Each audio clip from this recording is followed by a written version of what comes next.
tous. On est ravis d'être parmi vous présents pour ce webinaire. Merci à tous d'être présents. Au fur et à mesure, vous allez être, pardon, de plus en plus nombreux à rentrer dans cette session-là. Concernant les modalités, comment ça va se passer, je fais un petit rappel. Vous voyez, vous avez un petit bouton chat. Celui-ci va vous permettre de réagir tout au long de la présentation. Bien entendu, les questions que vous aimeriez poser, il faudra le faire via le bouton Q&R qui signifie questions et réponses. Nous les prendrons et nous allons consacrer également quelques minutes à la fin de ce webinaire pour y répondre de vive voix avec Claire Montanari, que je présente ici, qui est notre responsable de la collection L'Archipel des Lettres, professeur de lettres agrégé, me semble-t-il d'ailleurs. Et également, nous sommes en compagnie d'Annick Ziani, la directrice éditoriale du département de lettres aux éditions Maison des Langues. Et on ne la voit pas, mais il y a également ma collègue Virginie Chrétien qui nous accompagne pour tout ce qui concerne la technique. Voilà pour les fonctionnalités et comment utiliser la plateforme Zoom de votre côté. Bien sûr, nous sommes nombreux, on est dans un format webinaire, du coup, vos caméras et vos micros ne sont pas activés. C'est pour ça, c'est des réactions à l'écrit qui vous est proposé, donc via le chat pour agir. Et vraiment, je me répète, hein, mes questions et réponses via le bouton QR comme je dit précédemment. L'autre point aussi, c'est que ce webinaire est enregistré et du coup, pour ceux qui arrivent un peu en retard, mais ça, on le redira également à la fin de la session, le webinaire sera disponible en replay sur YouTube et également sur notre site Internet.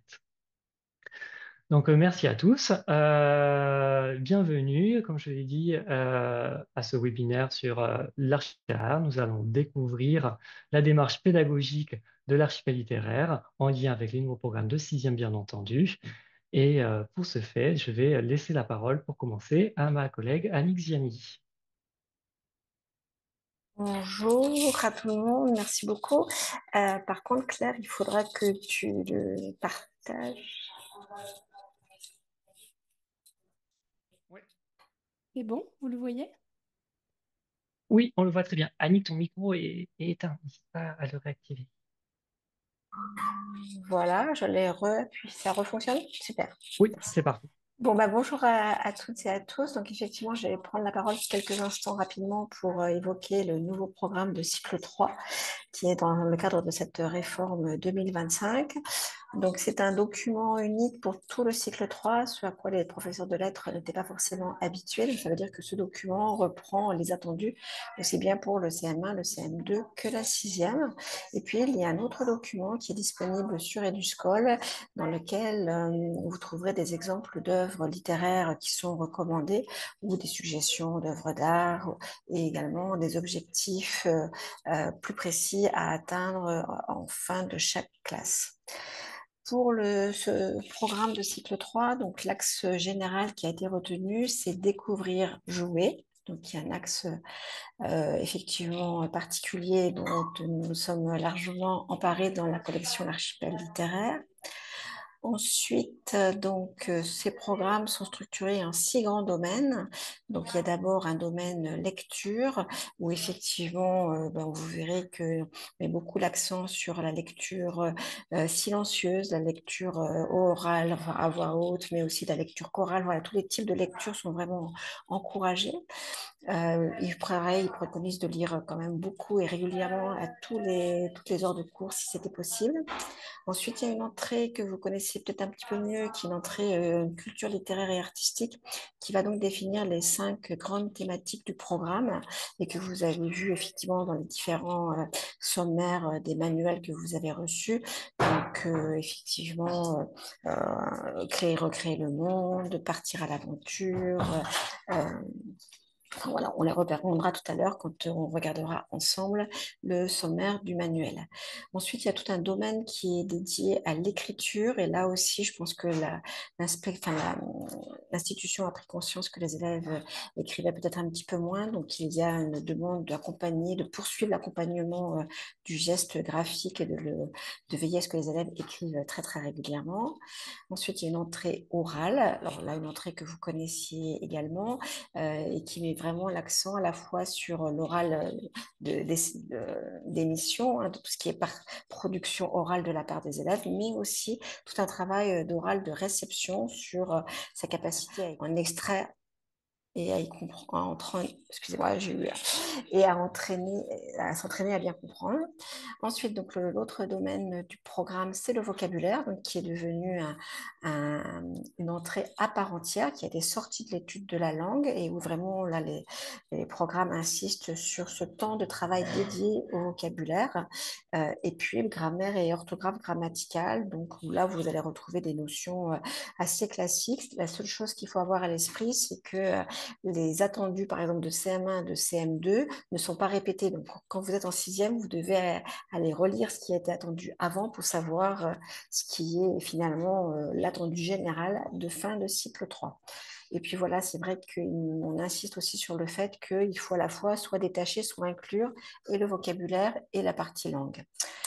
L'autre élément important, c'est qu'il y a effectivement une enveloppe budgétaire. Donc maintenant, vos proviseurs, vos gestionnaires en sont largement informés.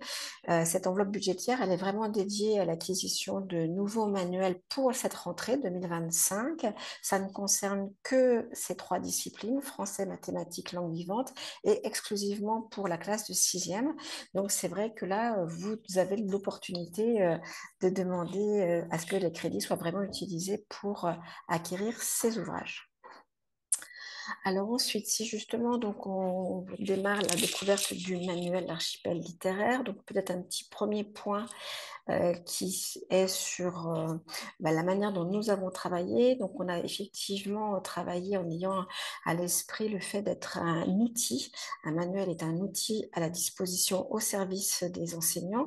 Et on sait très bien que les enseignants de lettres, vous mettez en œuvre une diversité de pratiques pédagogiques. Donc, c'est vrai que ce manuel cherche à rendre compte de ces diversités de votre enseignement.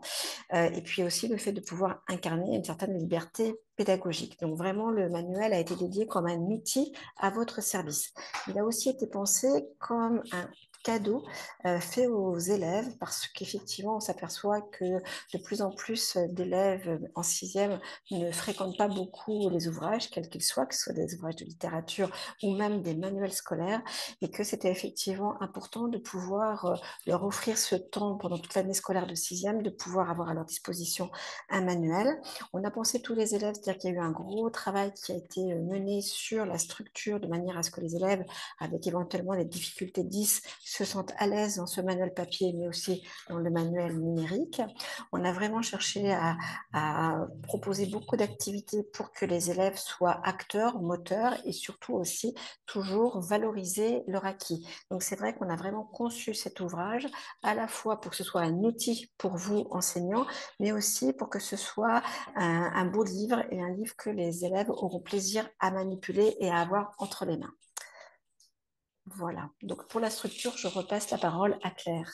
Merci beaucoup, Annick. Alors, ce manuel de sixième, pardon, il est constitué de deux parties. Une partie littérature que je vais détailler tout de suite, constituée de 9 chapitres avec un ensemble de textes, soit œuvres intégrales, soit des lectures variées. À chaque chapitre, on trouve très régulièrement des ateliers écrits ou oraux qui vont être centrés sur des pratiques à mettre en œuvre, des réalisations concrètes à faire en classe. On privilégie aussi l'émulation entre les élèves et le jeu, et 9 défis littéraires ponctuent chacun de nos chapitres.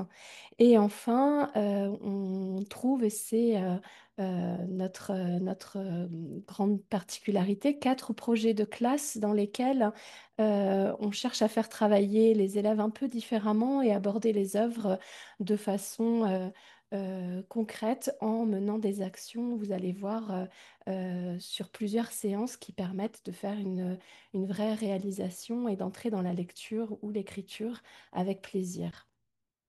Dans la partie langue, on a insisté sur la notion de vocabulaire et orthographe. On y consacre 17 leçons.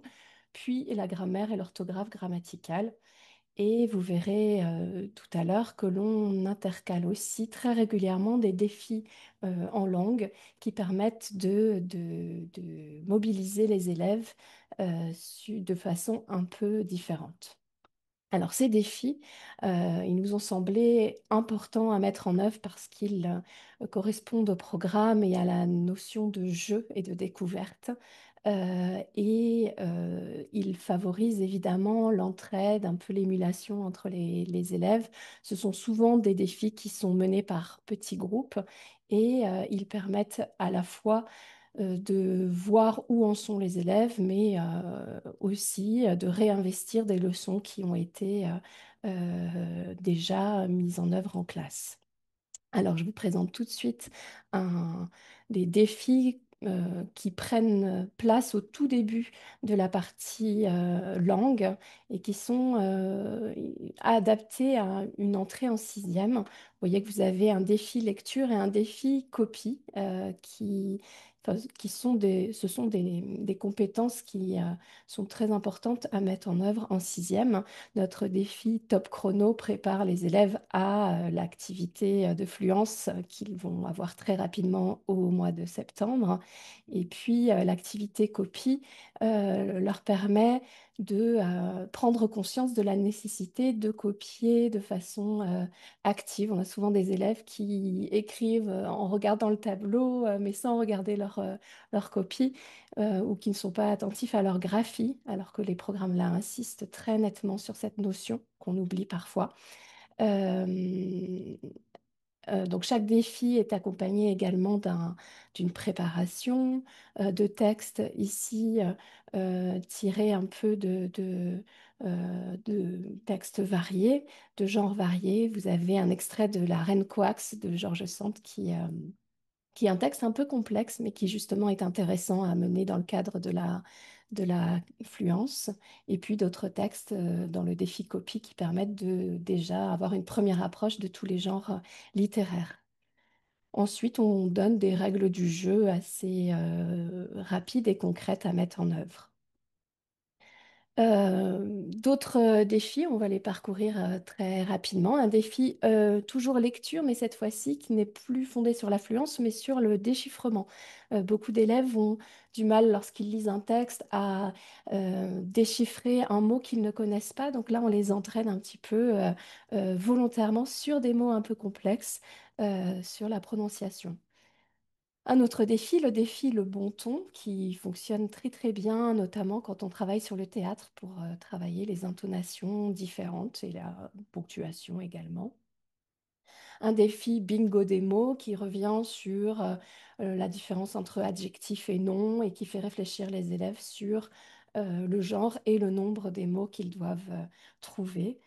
Ou enfin un défi un peu plus élaboré qui serait plutôt à mettre en œuvre une fois qu'on a revu certaines fonctions.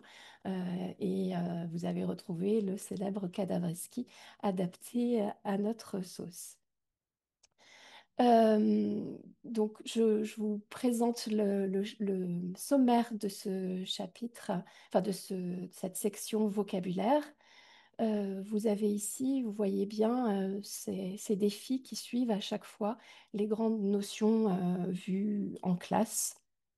Notions, vous voyez que l'on a insisté beaucoup sur la prononciation. Ça nous a semblé important au début de sixième de revoir certains mots. Et puis pour des élèves en difficulté qui seraient dans un groupe de besoins ou pour des élèves allophones. Et puis le sommaire de la partie grammaire avec à nouveau d'autres défis que vous pourrez découvrir dans les manuels. Alors si on revient sur la manière dont chacune de nos leçons de langue sont présentées. Vous allez toujours trouver en début de leçon une petite activité un peu ludique, une enquête à mener. Ici, il s'agit d'une leçon sur la suppression des répétitions. Et en menant l'enquête, les élèves vont découvrir des reprises nominales, reprises pronominales. Évidemment, ils n'en sont pas encore là, mais ils ont trouvé, réalisé l'enquête grâce à cela. Et après avoir réfléchi quelques minutes sur l'activité, ils peuvent, avec vous et votre accompagnement, revenir sur les leçons, les reprises pronominales, les reprises nominales. Chaque leçon est accompagnée d'exemples que l'on voit très nettement en bleu et sont toutes suivies d'exercices. Et dans la partie Je m'exerce, vous trouverez toujours un petit défi pour vérifier la compréhension de la leçon. Et surtout, en deuxième place, un exercice pour lequel une écoute est possible. Donc, vous pouvez faire écouter la leçon de grammaire. Elle a été, enfin, toutes les leçons ont été enregistrées, ce qui est très pratique pour les élèves dyslexiques notamment, mais aussi pour les élèves qui ont une mémorisation auditive. Et ensuite, cette écoute peut mener à une activité d'appropriation en faisant une carte mentale tirée directement de la leçon. Et ça peut être un petit rituel à mettre en œuvre au début de chaque séance de langue. Ensuite, on a des activités, enfin des compétences mises en œuvre. Et vous voyez ici manipuler des reprises pronominales, des reprises nominales, et les exercices sont classés par ordre de difficulté. On a cherché vraiment à en mettre beaucoup, hein, vous le voyez sur la page euh, on a jusqu'à 20 exercices. Et la colonne à droite est particulièrement intéressante parce qu'elle offre des exercices un peu variés. Donc on a toujours en haut de la colonne une activité qui demande de la coopération avec un texte à corriger par exemple ou à compléter. Et puis une dictée que l'on a préparée en fonction des leçons. Donc ça aussi, ça peut être un outil très très précieux. Vous pouvez le donner à faire à vos élèves à la maison s'ils ont la version numérique ou la faire en classe avec eux. Sur la suite de la colonne, il y a des activités écrites ou orales et toujours une image qui mène à des exercices d'écriture. Euh, Vous pouvez là très vite parcourir les petites activités un peu ludiques par lesquelles nous rentrons dans ces leçons de langue. Donc, par exemple, ici, la prononciation de la lettre G. Les élèves doivent trouver l'intrus parmi tous ces animaux. Ou la prononciation des lettres ENT qui posent des difficultés, notamment aux élèves allophones, auxquels je suis particulièrement vigilante dans la mesure où j'enseigne à la fois en français mais aussi en UPE2A. Vous avez ici une réflexion sur une petite enquête à mener avec une attention à porter sur les préfixes et les suffixes, ou une enquête sur les phrases, ou enfin une autre enquête sur les sujets. Les élèves doivent trouver que le sujet s'accorde avec le verbe pour trouver la bonne réponse. Donc toujours cette entrée par le jeu avant d'entrer, avant d'avoir la leçon avec l'exigence habituelle. Pour la partie littérature, bah, vous retrouvez les cinq étapes qu'a présenté, les cinq thématiques, pardon, qu'a présenté Annick tout à l'heure. Vous voyez sur notre sommaire très régulièrement des projets de classe qui s'intercalent entre nos chapitres et on va les détailler un petit peu plus dans la suite du webinaire. Vous voyez que le premier projet de classe est associé à la thématique Créer, recréer le monde, récit des origines. Il est lié à la notion de conte étiologique qui fait sa grande réapparition dans les nouveaux programmes. Il n'existait pas dans les précédents et c'est peut-être un point important. Je vais tout de suite vous montrer le projet de classe par lequel nous avons choisi de commencer l'année de sixième. Alors après, libre à vous de le faire à un autre moment si vous le souhaitez, mais nous avons pensé que les textes, les contes étiologiques, les contes explicatifs étaient très accessibles pour des élèves de sixième et permettraient de mener une activité, un projet ensemble qui lie des élèves qui ne se connaissent pas ou pas forcément, lorsqu'ils arrivent en sixième. L'idée du projet, du coup, c'est de découvrir des textes de littérature, mais non pas avec des questionnaires, mais vraiment avec une activité qui mène à une représentation ou une création de la part des élèves. Et on se fonde sur la notion, enfin, on cherche vraiment à mettre l'accent sur la notion de plaisir, sachant que les programmes insistent particulièrement sur la nécessité de faire persévérer les élèves dans la lecture et leur donner envie de lire. Donc chaque projet s'amorce de cette manière avec des objectifs très clairs pour les élèves. Notre but, c'était d'offrir une lecture plaisir à un auditoire. Ça peut être un retour à l'école primaire, ça peut être entre classes ou au sein d'une classe de sixième. On commence par une activité un peu euh, enfin, qui s'appuie sur les émotions des élèves en eux-mêmes. Donc, on leur demande quelles questions ils se posaient sur le monde et sur la nature. Les sixièmes, a priori, devraient avoir beaucoup de choses à dire à ce moment-là. Et ensuite, on va poursuivre avec la lecture de contes en se rendant compte justement que ces questionnements sont inhérents à l'humanité. On propose une méthode qui est toujours la même, mais qui va être adaptée à chaque petit conte. Donc, les élèves vont travailler en autonomie, chacun avec le conte qu'ils désirent travailler en groupe. Ils vont d'abord découvrir le sens de l'histoire, chercher la signification des mots en contexte, donc en s'appuyant sur les mêmes familles de mots ou le contexte, se répartir la parole, répéter les mots éventuellement difficiles à prononcer, puis s'entraîner à la lecture. Donc voilà le début, cette petite méthode que l'on retrouve sous forme de carte mentale sous chaque compte. Vous avez ici d'autres comptes et le dernier ici. Quand on termine le projet, quand les élèves ont lu le texte, l'objectif est ensuite d'avoir un retour sur leur activité. Ils ont lu des contes, ils peuvent désormais réfléchir entre eux et définir le genre du texte qu'ils ont lu, s'interroger sur les effets qu'ils produisent, se questionner sur les raisons pour lesquelles certains contes ont captivé le public. Est-ce que c'est parce qu'ils étaient particulièrement bien lus? Est-ce que c'est parce que les élèves ont travaillé une petite mise en scène? Est-ce que c'est parce que le conte avait des qualités comiques ou de suspense, etc. Donc toujours ce moment de retour qui permet de tirer parti de l'activité des élèves. Après ce petit projet, je vous présente le premier chapitre qui revient plus en détail sur cette notion, cette grande notion des récits des origines. Et tous ces chapitres, je vais peut-être vous présenter, pardon, ce chapitre un petit peu en détail et puis après on parcourra, on feuillettera ensemble le manuel de façon plus rapide.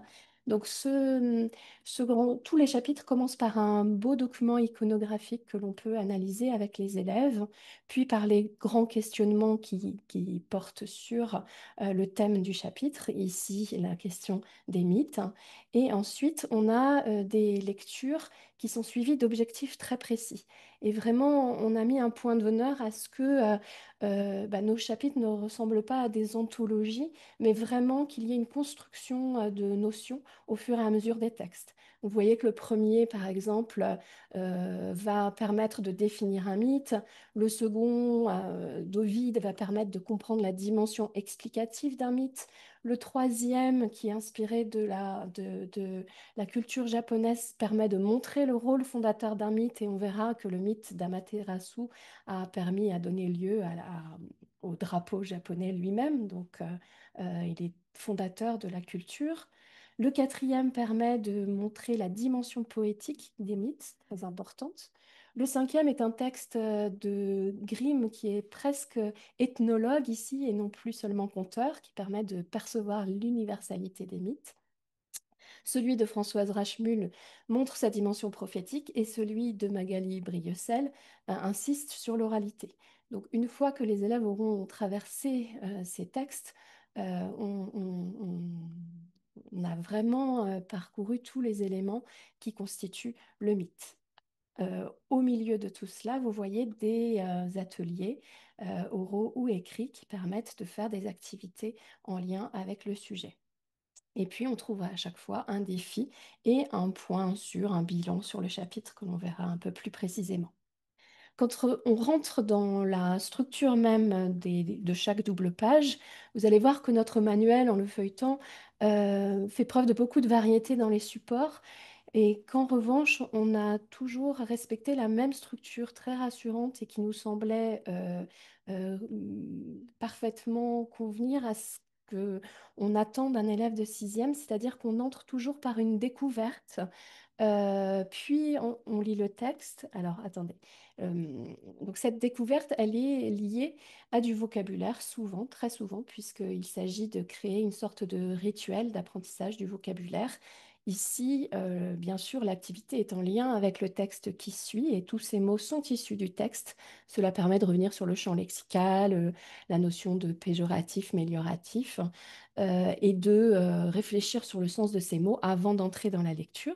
Ensuite, on lit le texte et on a toujours cette rubrique réagir, puisqu'il nous semble qu'il est important que les élèves ne soient pas confrontés à des questionnaires avec 20 questions après un texte, mais qu'ils soient surtout acteurs, euh, qu'ils soient dans la réception, que leurs émotions participent du cours et que leurs intuitions aussi soient mises en avant. Une fois qu'ils ont réagi, justifié, sur le texte, leurs opinions, on peut rentrer dans le détail et passer à la rubrique réfléchir, si on le souhaite. Beaucoup de nos rubriques d'ailleurs sont fondées sur la différenciation et vous voyez que les élèves, selon leurs compétences ou leurs choix, hein, leurs appétences, peuvent choisir l'un ou l'autre des questionnaires. Euh, mais les deux ne sont absolument pas détachés puisque les deux mènent au bilan final. Comment la conteuse parvient-elle à atténuer la violence du conte auprès de son auditoire?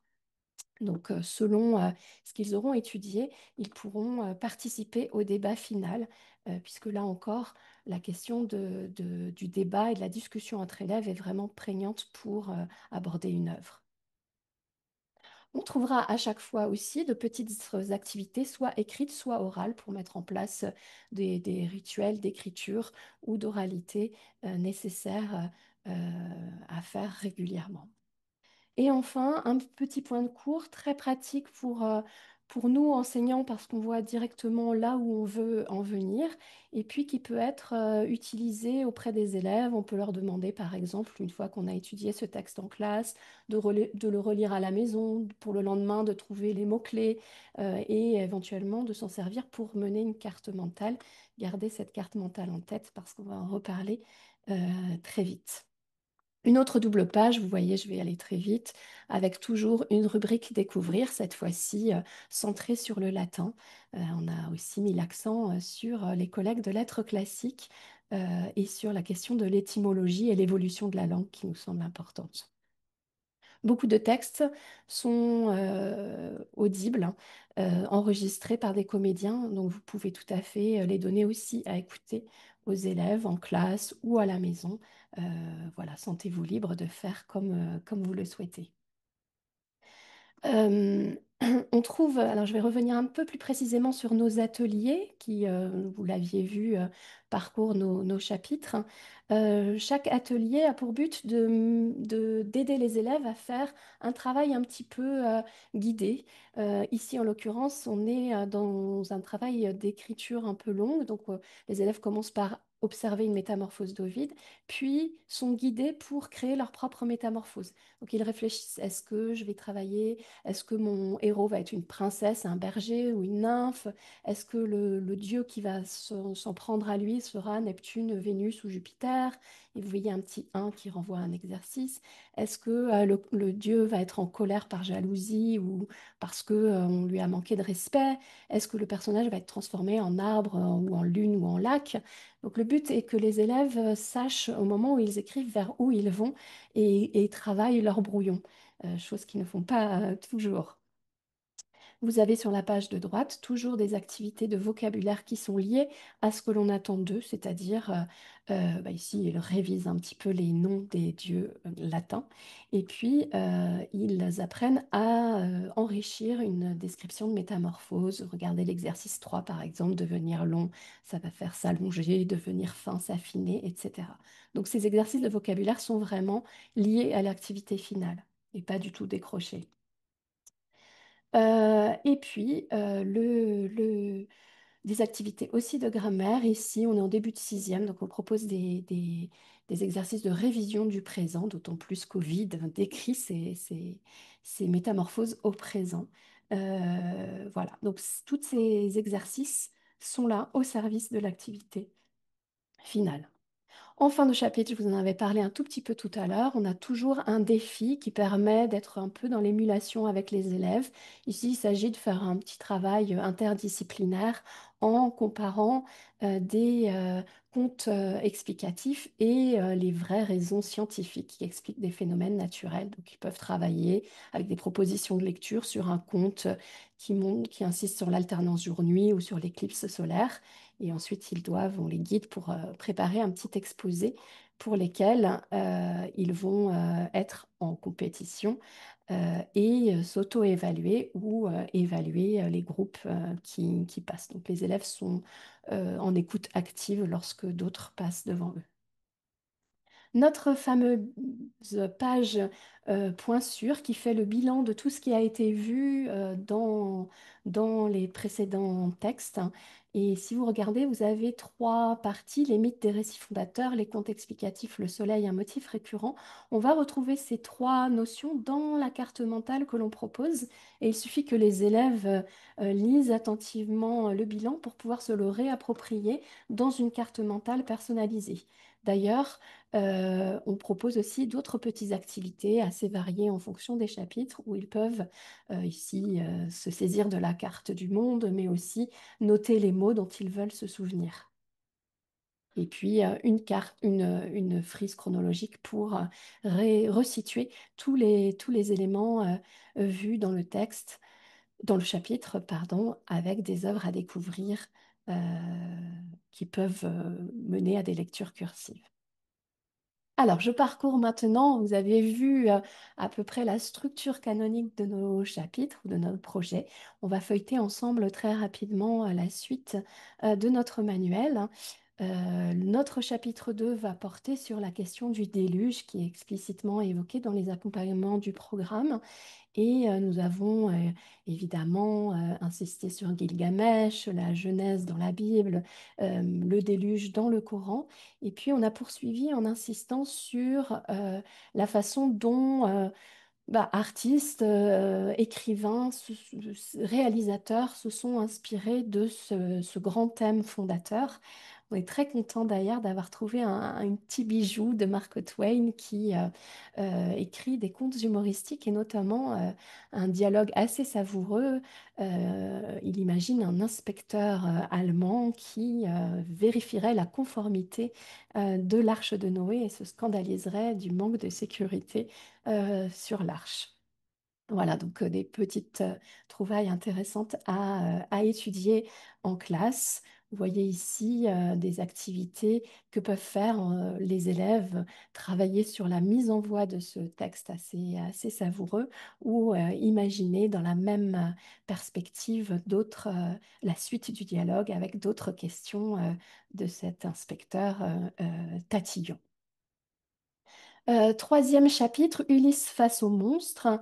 Vous verrez en feuilletant le manuel que nous avons particulièrement insisté sur la question d'Ulysse et de l'image que l'on construit au fur et à mesure du parcours, de son parcours, puisque bah, il est évidemment héroïque et fort de nombreuses qualités, mais il est aussi téméraire, un peu orgueilleux parfois. Donc on va au fur et à mesure se créer l'image d'Ulysse dans l'Odyssée.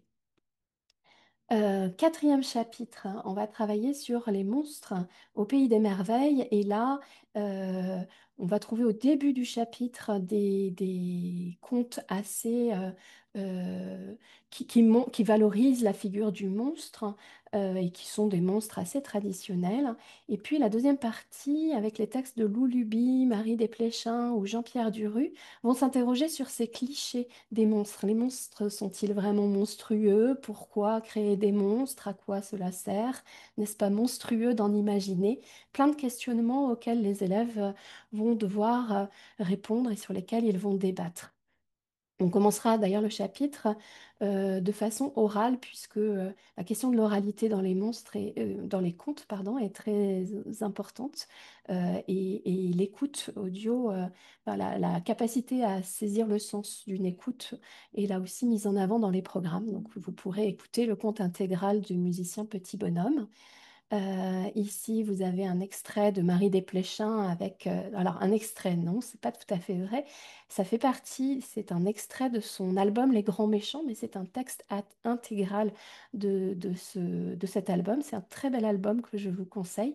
Elle donne voix à plein de méchants différents, et notamment à la sorcière d'Hansel et Gretel. Elle est très intéressante parce qu'on ne sait pas quand on le lit si elle est vraiment victime, enfin si elle est vraiment méchante plutôt, si elle est vraiment manipulatrice et la sorcière qu'on imagine, ou si c'est une victime qui a été manipulée par les enfants.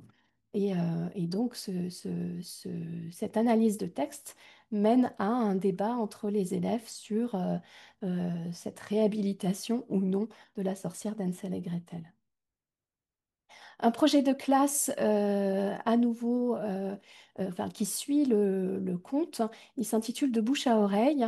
Le but de ce projet de classe est de montrer aux élèves que les grands contes canoniques qu'ils connaissent, en fait, connaissent plein de variétés différentes.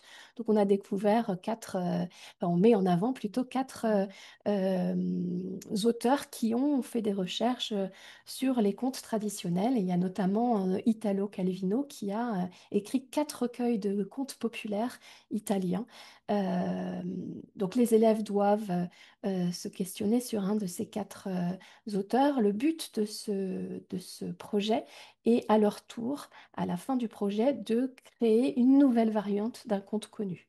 Mais pour cela, ils doivent découvrir ce que c'est que des variantes, découvrir les contes. Vous avez ici le conte d'Italo Calvino. Je ne vous dis pas de quel conte il s'inspire, mais il y a des petits indices visuels qui pourront permettre de répondre. À chaque fois, vous avez cette petite carte mentale qui permet aux élèves, adaptés à chaque texte, qui leur permettent de euh, travailler en autonomie sur le conte qu'ils ont choisi.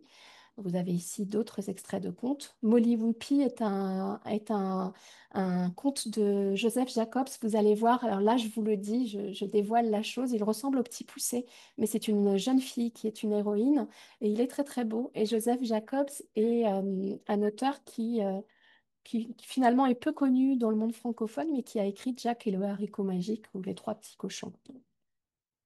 À la fin de ce projet, vous avez un petit récapitulatif qui permet de comprendre ce qu'on fait, ce qu'on a appris ensemble dans ce projet. Et puis, on guide les élèves pour qu'ils deviennent à leur tour des conteurs professionnels. Chapitre 5, c'est un chapitre de théâtre qui fait la transition avec le conte et on est très heureux de présenter Alice Zeniter qui a écrit Hansel et Gretel, le début de la fin et qui adapte ce conte de Grimm en s'interrogeant sur les raisons pour lesquelles on modernise un conte aujourd'hui. Donc on entre là-dedans avec justement une interview d'elle-même qui explique pourquoi on modernise, quel est l'intérêt des contes, pourquoi ces contes qui font peur sont en même temps accessibles à des jeunes publics. Et les mises en scène, cette mise en scène-là, c'est une mise en scène d'elle-même, puisqu'elle est aussi dramaturge et metteuse en scène. Et on insiste particulièrement sur l'observation de mise en scène. À la fin de ce chapitre, on a toujours les rubriques réagir, réfléchir, mais aussi conclure pour faire un bilan sur tout ce que l'on a vu et préparer à la carte mentale qui suit en fin de chapitre. D'une ruse à l'autre est consacré au médecin malgré lui, le texte canonique par excellence et que l'on aime beaucoup, mais que l'on a cherché à mettre en avant à travers des mises en scène. Donc vous pourrez voir qu'on a beaucoup de pages qui demandent de comparer des mises en scène et vous pouvez les voir dès le début. Oui, on entre justement dans Molière par une mise en scène, parce que le théâtre est avant tout fait pour être joué et vu avant que pour être lu. Vous avez ici un exemple d'atelier oral. Et là, il est à destination de nos collègues de lettres classiques, mais pas seulement, parce qu'il est clé en main et il permet de jouer avec le latin tout en comprenant que le discours de Sganarelle à Géronte est complètement fantaisiste et n'a pas du tout de sens en latin. Donc, on travaille sur la prononciation, les jeux de mots et il est assez séduisant à faire en classe. Un chapitre poésie qui est réparti entre deux mouvements. Nous avons insisté sur la notion de recueil sur cette double page de Guillevic. Vous avez vu qu'on l'a mis en regard de Andy Warhol et d'une sérigraphie. Vous avez beaucoup de petites rubriques d'histoire des arts que vous trouverez de cette manière en feuilletant. Notre but était de montrer que la poésie, enfin que lire que un poème ne se lit pas forcément seul, mais qu'il a aussi du sens dans la confrontation avec les autres. Et que c'est intéressant de voir les contrepoints et les variations d'un recueil. On bascule dans un projet de classe que j'aime beaucoup et qui cherche à faire réfléchir les élèves sur les raisons pour lesquelles ils ont envie de lire. Donc cette première double page du projet propose des premières pardon, de couverture et donc chacun va se saisir d'une première de couverture qui les séduit et ils vont l'analyser, réfléchir au titre, à la graphie, au dessin et réfléchir aux raisons pour lesquelles ils apprécient ces premières de couverture. En tournant la page, vous voyez ici, il y a écrit tourner la page. Ils vont découvrir les incipits de ces 6 romans et réfléchir en activité orale à la question de l'horizon d'attente. Est-ce que ce qu'ils s'étaient imaginé en voyant la couverture correspond à l'incipit qu'ils sont en train de lire? Par la suite, on tourne encore la page et on va avoir des extraits avec porteurs de suspense de chacun de ces 6 romans. Vous avez ici 2 autrices, ce sont des romans très contemporains, Marie Pavlenko et Catherine Rundell. Et puis, en tournant encore la page, ils vont avoir les quatrièmes de couverture et ici s'interroger un peu comme des éditeurs, finalement, aux raisons pour lesquelles une quatrième de couverture peut séduire. Est-ce que c'est le résumé, les prix littéraires éventuels qu'ont reçu l'auteur, toujours la présentation, la graphie, etc. Et en fin de projet, on met en commun, on discute de son expérience de lecteur, on réfléchit à ce qui nous séduit, est-ce que parfois on est déçu ou au contraire agréablement surpris en feuilletant ce qu'on a vu auparavant. Et bien sûr, évidemment, l'objectif est de pousser les élèves à aller ensuite lire le livre qu'ils ont choisi au CDI. 8e chapitre, ils ont rencontré l'aventure, où vous avez une réflexion avec des auteurs qui mettent en jeu de jeunes héros auxquels les élèves pourront facilement s'identifier. une double page qui nous plaît beaucoup puisqu'on a travaillé à mettre en parallèle les deux incipits de Jean-Claude Morleva et on est encore dans la question de savoir comment rentrer dans un récit d'aventure et de comparer. Par la comparaison, on va découvrir des éléments de narratologie, quel type de narrateur cherche à attirer le lecteur, etc. La chance qu'on a eue, c'est d'avoir la voix de l'auteur lui-même qui nous permet de proposer à l'écoute les deux incipits. Vous voyez d'ailleurs ici une petite conclusion comme on a eu dans un chapitre précédent qui permet de récapituler un petit peu tous les éléments que les élèves ont perçus la séance. Aventure insulaire, c'est notre dernier chapitre qui correspond à la notion partir à l'aventure. Ça correspond aussi à une thématique qui était auparavant dans le programme de cinquième, mais qui a été ramenée en sixième. Et donc là encore, on a choisi de montrer à quel point ce qui pousse à l'aventure en se centrant sur la question de l'île, qui est un lieu isolé, propice à toutes les aventures et à des expériences humaines. Je terminerai avec le dernier projet de classe qui s'intitule De la voix au chapitre et auquel je suis très attachée. Il permet à la fois de lire des extraits d'un roman qui vient d'être réédité de Maria Gripe, Le Château des enfants volés. C'est une autrice suédoise et le roman est vraiment magnifique. Je vous le conseille. Il est très très bien écrit et vraiment très agréable à lire. Le but de ce chapitre est que les élèves créent en eux-mêmes dans la classe un roman collectif. Et donc pour cela, au fur et à mesure du projet, on va voir ce qui constitue un roman euh, euh, traditionnel d'aventure. Donc la première double page, on va observer des lieux différents. Vous voyez, donc la maison du souffleur de verre, la colline, etc. Et ensuite, on demande aux élèves de se mettre à leur brouillon et d'imaginer un lieu.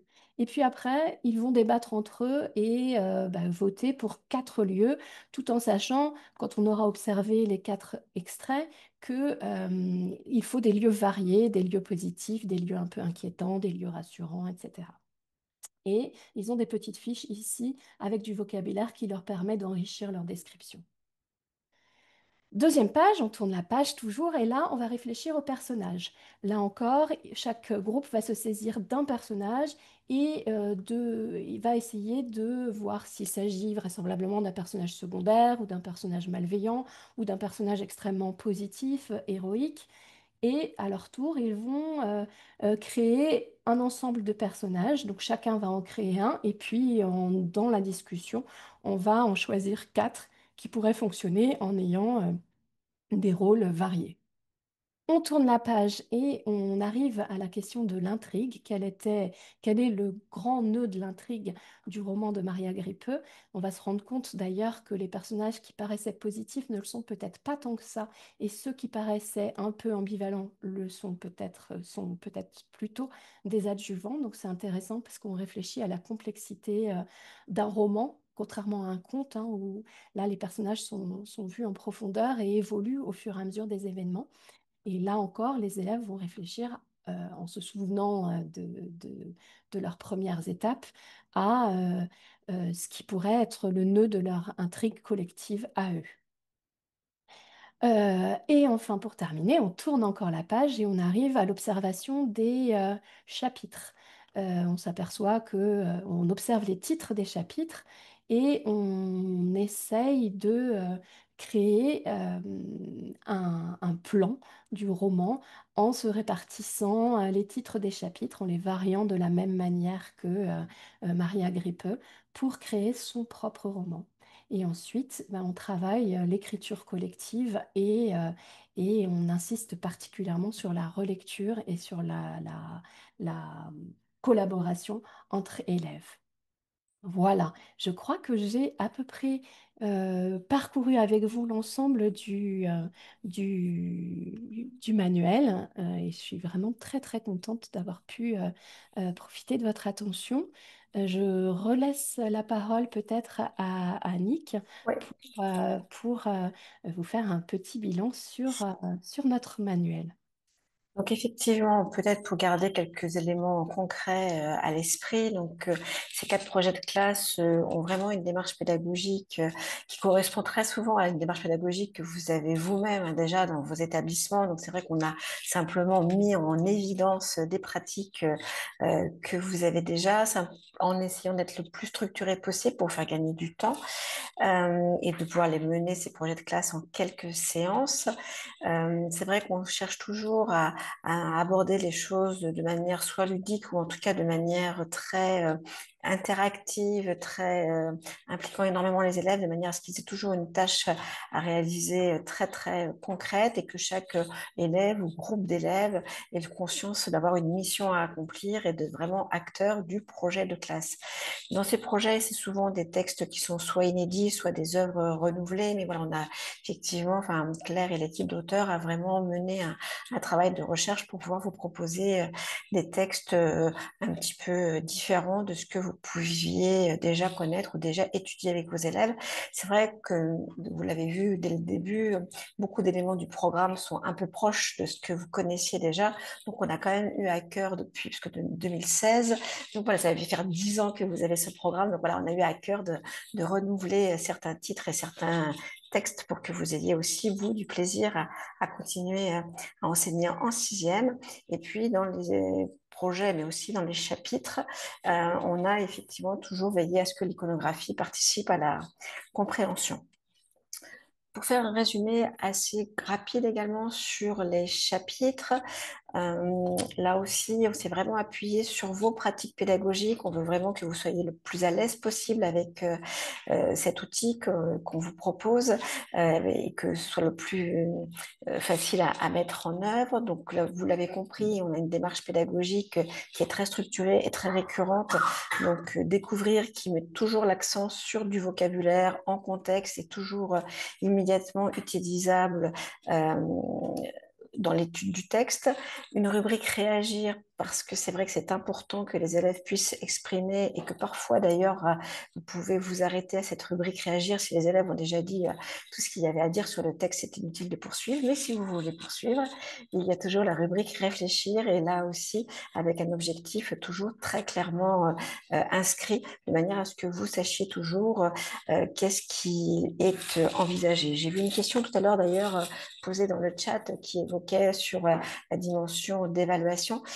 C'est vrai que le fait d'avoir systématiquement des objectifs, que ce soit dans la démarche d'étude des textes, mais aussi on a remis des petits objectifs à chaque activité d'écriture ou d'oral, c'est vraiment des éléments qui vont vous permettre de remplir encore mieux les évaluations par compétences que vous menez au fil de l'année de 6e. Donc le vocabulaire et la grammaire sont toujours au service de la compréhension. Euh, Comme Claire l'a dit, c'est vrai que le manuel est en 2 parties. Donc, si vous voulez mener des temps d'étude de la langue ou des temps de vocabulaire, c'est dans la 2e partie et c'est détaché. Mais si vous voulez effectivement faire du vocabulaire et de la grammaire au sein des séquences, c'est vraiment dans les ateliers que cette partie est prévue. Voir aussi si dans une analyse de texte, il y a une notion de langue qui est pertinente, alors évidemment, une question sur ce fait de langue va exister, va être présente, mais à l'inverse, vous n'avez pas systématiquement une question de langue dans tous les questionnaires parce que voilà, on est vraiment au service de la compréhension et non pas dans une logique répétitive. Le choix des textes, donc c'est vrai que vous l'avez vu en parcourant les sommaires, on a énormément de textes intégraux puisque le programme insiste beaucoup sur la lecture cursive, la lecture d'œuvres intégrales. Donc derrière cet élément du programme œuvre intégrale, ça peut être à la fois évidemment des lectures de romans, d'œuvres d'œuvres plus longues, mais c'est aussi des lectures d'œuvres intégrales plus courtes. Et c'est pour ça que le manuel en contient beaucoup, parce que c'est vrai que les programmes insistent beaucoup sur le fait de faire comprendre aux élèves que il y a toujours un intérêt, enfin un objectif d'écriture, et que quand on découvre qu'un morceau de texte, soit ce morceau de texte, il est là pour inciter à lire l'œuvre complète, soit autrement, c'est vrai que c'est mieux quand on peut avoir le texte dans son intégralité. L'originalité des textes, donc on a effectivement eu beaucoup de plaisir à découvrir des autrices et donc à présenter ces autrices, à effectivement chercher aussi à valoriser des, des textes qui permettent vraiment une réflexion et d'amener des débats en classe. C'est vrai que le parti pris de l'équipe d'auteur est vraiment de prendre les élèves de sixième comme des élèves au sérieux, je dirais, et qui ont une capacité de réflexion et de les amener vers cette réflexion, donc de construire véritablement des citoyens. L'histoire des arts et l'iconographie, donc là qui est quelque chose de très important, qui est l'histoire des arts qui peut être soit une rubrique, comme on l'a vu, soit parfois toute une page entière dédiée à une problématique artistique. Donc beaucoup d'activités variées, mais qui sont toujours ciblées avec des objectifs très précis. Donc les ateliers, effectivement, vous avez pu voir la grande variété, les défis qui sont donc effectivement aussi bien dans la partie littéraire, mais vous l'avez vu de manière détaillée dans la partie grammaire, et qui partent vraiment à la fois dans la logique de découverte, mais surtout de jeu et de motivation collective. Et puis les points sûrs qui permettent de disposer finalement de différentes process d'apprentissage, que ce soit de pouvoir avoir une synthèse rédigée, mais aussi de construire soi-même sa carte mentale. Et surtout, il nous a semblé qu'il était intéressant de mettre en clôture des chapitres des frises chronologiques qui vont permettre de replacer justement les différents textes étudiés. Ça nous a paru plus pertinent de le mettre en fin de chapitre plutôt qu'en début, comme d'ailleurs nous l'avions fait dans une précédente édition, parce que c'est vrai qu'on a une impression que c'était quand même plus formateur et c'était plus facile pour les élèves de s'en emparer quand c'était en fin de chapitre, de manière à clôturer et à remettre en perspective de l'Antiquité au XXIe siècle. Et effectivement aussi, on a toujours donné une forte importance au XXIe siècle, sachant que les élèves qui vont utiliser ces manuels en sixième sont des élèves qui sont nés en 2015, 2016, 2017. Donc c'est sûr que pour eux, le XXIe siècle, c'est vraiment le siècle important. Voilà pour dire les choses très rapidement. Merci. Merci beaucoup Claire, merci beaucoup Annick. Maintenant, c'est moi qui vais vous parler des offres. T'embête pas Claire, hein, je vais Ah oui, repartager d'accord. sur toi. Ok, donc j'arrête mon... Ok, Non, même pas besoin, normalement. d'accord, je te laisse faire. Tout est bon, normalement. J'ai les droits sur tout. Je contrôle tout le webinaire, t'inquiète pas. Encore merci. Donc là, au niveau des offres, je suis sur deux écrans, donc il se peut que je ne regarde pas bien au niveau de la caméra, mais c'est parce que je suis sur le deuxième écran. Au niveau des composantes, on a le livre de l'élève qui coûte 25,90 €. Ce même livre de l'élève est disponible en version numérique. La licence numérique élève coûte 7 € pour un an et 21 € pour 5 ans. En gros, pour 5 ans, c'est comme si elle valait que pour 3 ans. On a également un livre du professeur, pardon, format broché à 20 €. Ensuite, la partie la plus importante et intéressante pour vous, professeurs, lorsque vous allez adopter la version imprimée, donc adoption d'une classe, on compte généralement 20 exemplaires minimum, on offre aux professeurs, bien sûr, tout le manuel numérique pendant 5 ans. Puis même si au bout de 5 ans, vous continuez à travailler, normalement, revenez vers nous, il y a aucun souci, généralement. Aussi, c'est simplement cette année exclusivement, on offre autant de licences numériques élèves que de manuels papier achetés si jamais on veut s'essayer à ce qu'on appelle un peu un format hybride. Donc, c'est-à-dire que vos élèves disposeraient à la fois du manuel papier broché, mais également de la licence numérique élève. Donc, elle serait offerte cette année-là et ensuite les années précédentes à moins 50% de réduction. Si vous êtes dans un établissement qui est au 100% numérique, où vous avez arrêté de travailler avec du papier, bien sûr, dès lors qu'il y a un équipement de 20 licences élèves qui est acheté dans votre établissement, le professeur est équipé également, hein, bien entendu. Ensuite, au niveau du numérique, on est sur Educadoc, donc plateforme que vous connaissez peut-être déjà, car c'est un lecteur qui est utilisé aussi pour d'autres maisons d'édition. Donc très facile et très important pour vous, car comme vous avez pu le voir et l'entendre, notre manuel numérique est un manuel qui ne dispose pas simplement de texte littéraire, pardon, de texte, mais également beaucoup d'audio et de vidéo. Et c'est par ce biais-là que vous y allez avoir accès notamment. Ensuite, on a également un site compagnon qui s'appelle Espace Langue avec deux entrées, un pour vous enseignants et avec de nombreuses également ressources, et l'autre partie qui est l'entrée élève, où là, les élèves vont avoir accès aux ressources élèves et bien sûr, il n'y a pas besoin de création de compte car ils sont mineurs. Ensuite, Annick, peut-être un petit mot sur le cahier de français également qui a été fait. Alors, je ne sais pas si effectivement, peut-être avant qu'on passe à ce produit, cet ouvrage complémentaire, est-ce que vous voulez mettre sur le chat des questions ou est-ce que vous voulez qu'on revienne, Claire ou moi-même, sur un élément lié au manuel? Voilà, n'hésitez pas à formuler vos petites questions. J'espère qu'on va avoir répondu à la question qui était formulée sur les compétences. Mais voilà, si vous avez d'autres questions, n'hésitez pas donc à utiliser le bouton QR, questions-réponses, et voilà, on y répondra bien volontiers avec Claire. Donc, le cahier d'exercice de français. Donc, effectivement, c'est un cahier qui a été réalisé par la même équipe d'auteurs et qui correspond à une demande de la part des enseignants qui, effectivement, ont des pratiques avec un cahier. Mais ça ne veut pas du tout dire qu'on est obligé d'utiliser un cahier pour pouvoir utiliser le manuel. C'est vraiment deux supports complètement différents qui, d'ailleurs, si vous souhaitez utiliser notre manuel et utiliser un autre cahier de langue, c'est tout à fait possible, et inversement. Donc, voilà, sentez-vous libre véritablement par rapport à cet outil. Là aussi, on s'est emparé fortement du thème général du programme de cycle 3, à savoir découvrir, jouer. Et donc, tout au fil de ce cahier, on a effectivement un peu la même philosophie que dans le manuel, c'est-à-dire des activités de découverte qui sont vraiment des activités de découverte ludiques, manipulatoires, où évidemment on va revenir sur les gestes du grammairien sans forcément utiliser ce type de vocabulaire, mais où on va vraiment effectivement faire travailler la substitution, l'encadrement, la suppression, etc.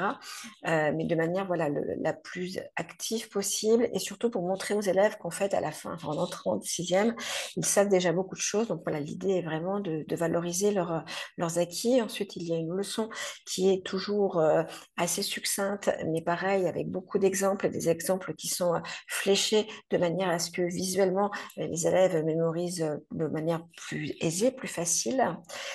Et puis ensuite, donc, il y a une série d'exercices avec des typologies toujours très variées et rangées en général dans deux ou trois compétences majeures. Ces exercices prennent souvent appui sur des écrits du quotidien parce qu'effectivement, on veut montrer que la langue française est vraiment un outil du quotidien. Donc, voilà, on va prendre appui sur des petits articles qu'un élève peut réaliser dans le journal du collège ou un courriel qu'il voudrait envoyer à un enseignant ou une correspondance avec les correspondants, qui soient anglais, allemands, etc. Donc voilà, on est vraiment sur des petits écrits du quotidien. Et puis, chacune des doubles pages de ce cahier se termine par deux petits exercices qui sont donc récurrents. Le premier va proposer de manière très très courte de réécrire un tout petit texte ou au contraire de faire un petit prolongement à ce texte. C'est une manière très simple mais de commencer à acquérir des automatismes en vue du brevet bien sûr. Et donc du coup c'est pour ça que ce sont les mêmes mécanismes que le brevet mais vraiment dans des formats beaucoup plus courts de manière à créer ces rituels d'apprentissage dès la sixième.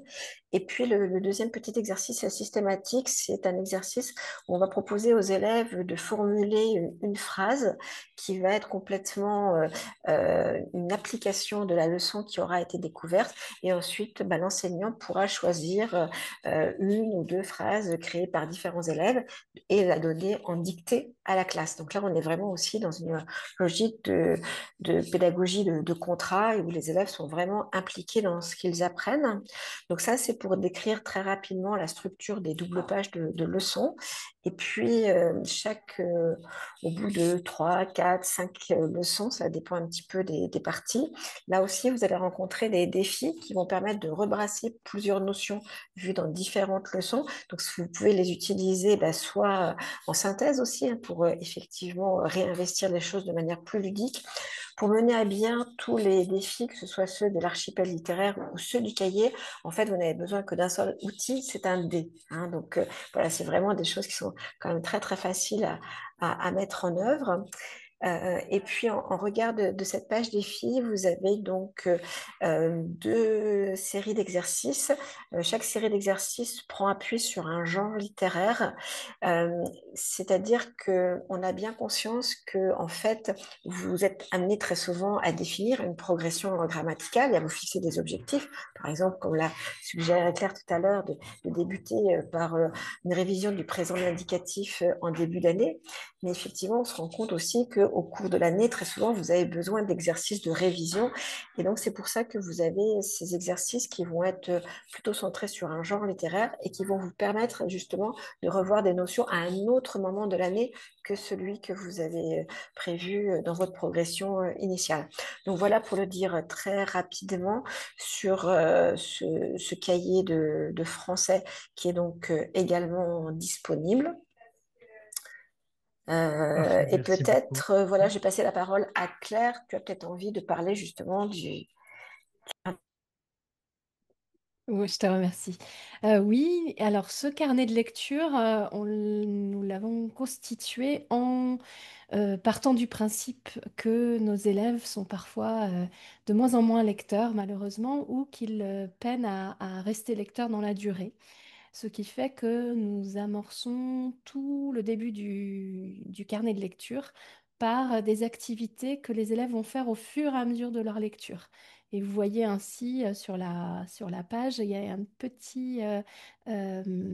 petite clepsydre que les élèves vont colorier au fur et à mesure de leur lecture et accompagner d'activités créatives et en même temps euh, exigeantes sur leur lecture. Donc, par exemple, on va leur donner beaucoup d'adjectifs pour qualifier les héros de leur récit. On va leur demander d'imaginer quelle pourrait être la suite du récit.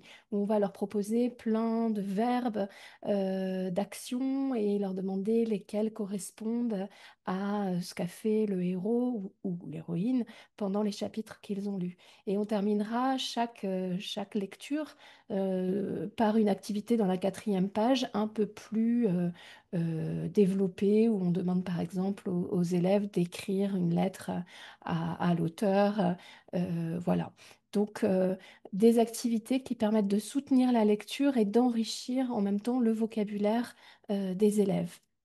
Et de garder trace, parce qu'il y a une certaine satisfaction aussi d'avoir cet objet qui se remplit au fur et à mesure de l'année. Nous avons aussi dans ce carnet de lecture des petites cartes mentales sur les grands genres littéraires, puisque c'est une notion qui est vraiment, qui revient dans les programmes. Vous avez remarqué d'ailleurs que les thématiques souvent sont liées à un genre bien précis euh, désormais. Et puis des petites pages coup de cœur aussi qui permettent au fur et à mesure des lectures, ça peut être des lectures effectuées en classe ou d'autres lectures cursives, d'adapter et de garder trace du travail. Ici, d'ailleurs, on voit une petite activité liée au théâtre où on demande d'utiliser les mots, des verbes de parole qui correspondraient bien au personnage d'une pièce étudiée.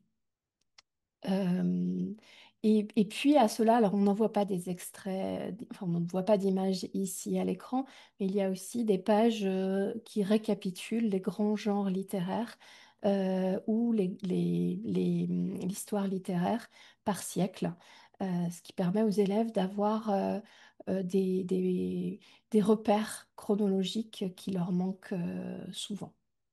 Voilà, donc à la fois, je pense que c'est ce qu'on trouve aussi dans notre manuel, euh, un aspect ludique et créatif et exigeant en même temps sur la culture littéraire et l'ouverture à beaucoup de textes variés. Parfait, merci beaucoup. littéraire. Sachez qu'aussi, on crée les carnets de bord 2025-2026. Enfin, je dis cette année-là, car il a déjà existé pour des années antérieures. Voilà, avec des petits tips, ça permet de prendre aussi des éléments assez intéressants dans son agenda pour travailler en cours de lettres. Également, une frise littéraire que vous pouvez découper pour l'aligner et la coller dans votre salle, histoire de bien décorer votre salle. Et voilà, ensuite, vous avez nos coordonnées de délégués pédagogiques. Donc, on a un tout petit peu